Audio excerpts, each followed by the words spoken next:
Напоследък забелязвам, че новите технологии се развиват толкова бързо, че понякога ми е трудно, да съм в крак с всичко случващо се около мен.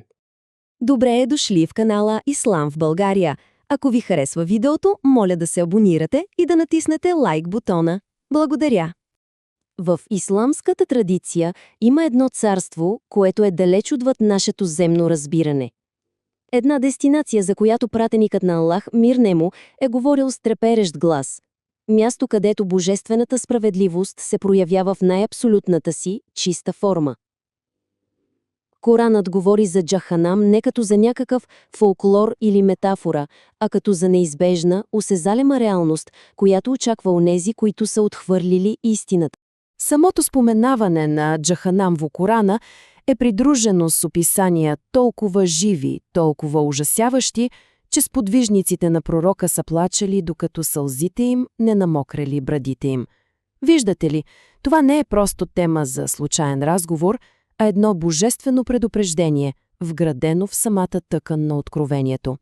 Предупреждение, което изисква нашето пълно внимание, размисъл и, разбира се, искрена подготовка. Сега може би си мислим, че адът е просто едно единствено хаотично място на мъчение, но всъщност не е така.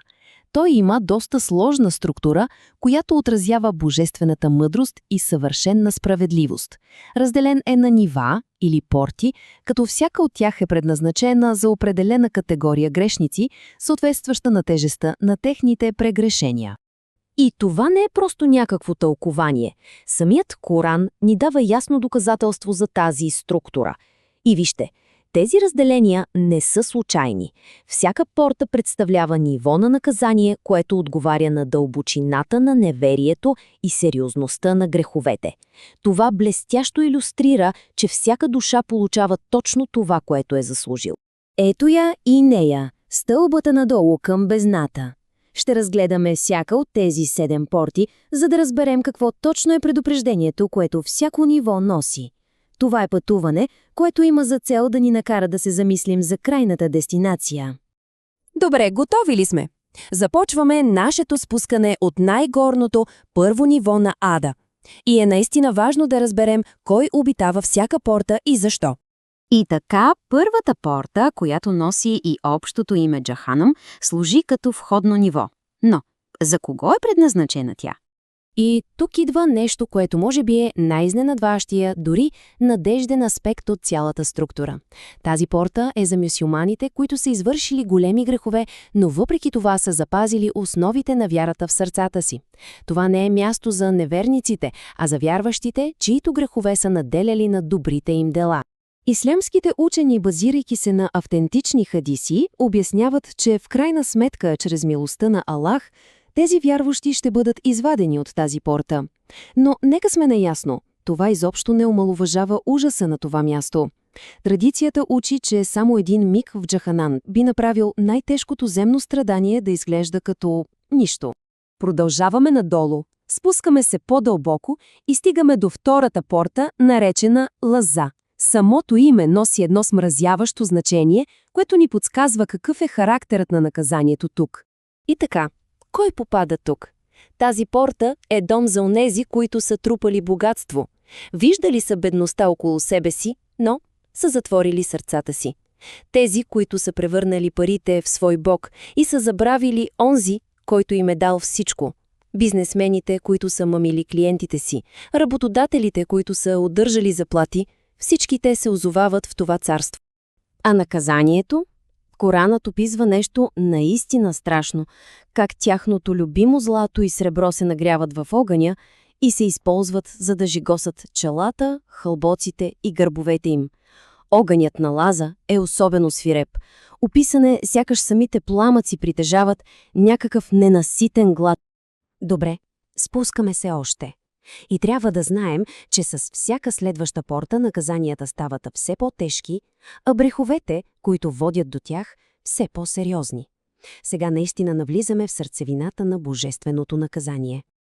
Третата порта носи името Ал-Хотама, което означава смазващи огън. Това е дестинацията за онези, които са унищожавали репутации с езика си. Говорим за хората, които са клеветили, разпространявали са слухове и се намирали удоволствие в унижението на другите. Хората, които са причинявали болка с думите си, разделяли са семейства с клюки, те откриват, че наказанието им е точно съответстващо на престъплението им. И описанието на наказанието тук е наистина въздействащо. Само си представете, огън, който не е насочен просто към тялото, а прониква до самата същност на съществото, до сърцето. Огънят ги обгръща от всякъде, без изход, без миг покой, а огнени колони ги заобикалят като решетки на затвор. Продължаваме към четвъртата порта – Саир. Тя е запазена за една много специална група, тези, които са притежавали знание, но са избрали арогантността. Да, това ниво е за онези, които са имали достъп до божественото откровение, разбирали са последствията от своя избор, но умишлено са избрали неверието. Тяхното наказание е особено тежко, защото те са знаели истината, но са я отхвърлили. Коранът разказва как обитателите на тази порта викат «Господарю наш, изведи ни от тук. И ако се върнем към злото, тогава наистина ще бъдем грешници». Но отговорът, който получават, идва с такава окончателност, че отнема всяка надежда. Това е място на пълно, абсолютно отчаяние. Стигнахме по средата на днешното супер интересно видео. Моля, оставете по един лайк за подкрепа. Благодаря. Добре, поемаме си дъх и продължаваме. Сега се спускаме към най-дълбоките, най-ужасяващите нива на Джаханам. Тук наказанията достигат своя връх, а греховете са от най-тежко естество. Петата порта е известна като Сакар. Коранът я описва с думи, които буквално смразяват душата. Аз ще го хвърля в Сакар. А откъде да знаеш ти какво е Сакар? Той нищо не оставя и нищо не пощадява, като почернява и променя цвета на човека. И за кого е тя? Тази порта е предназначена за онези, които са пренебрегвали молитвата.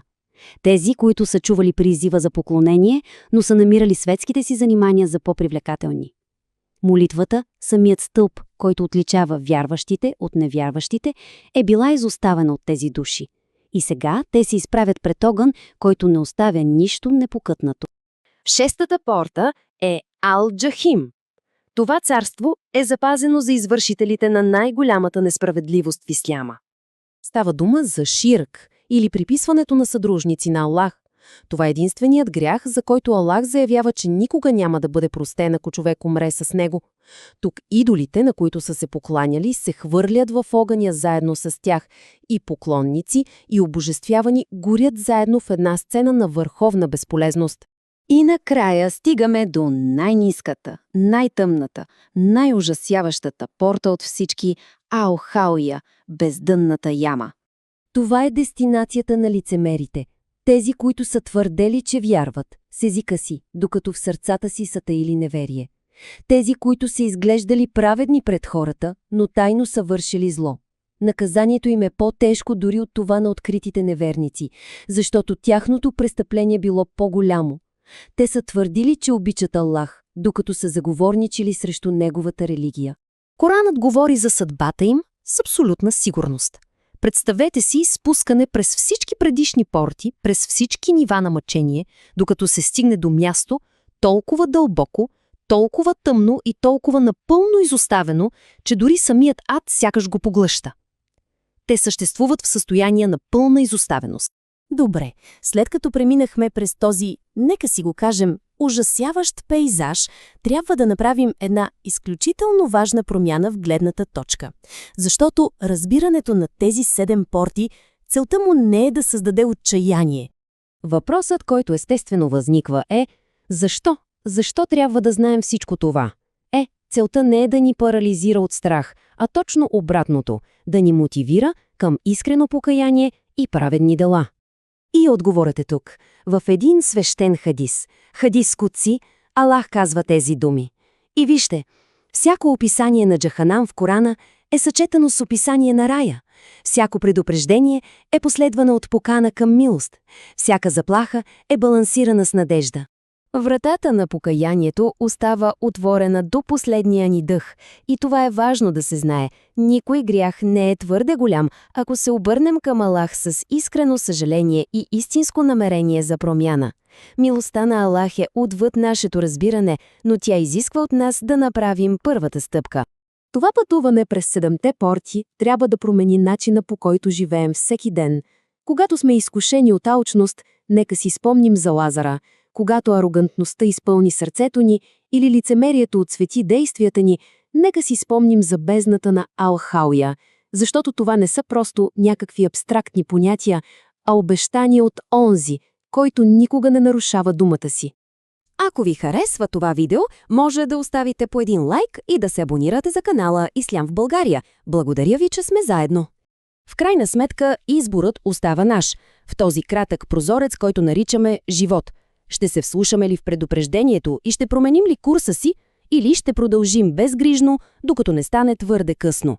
Портите на Джаханам са готови, но същото важи и за портите на рая, а между тях е нашето решение. Амин.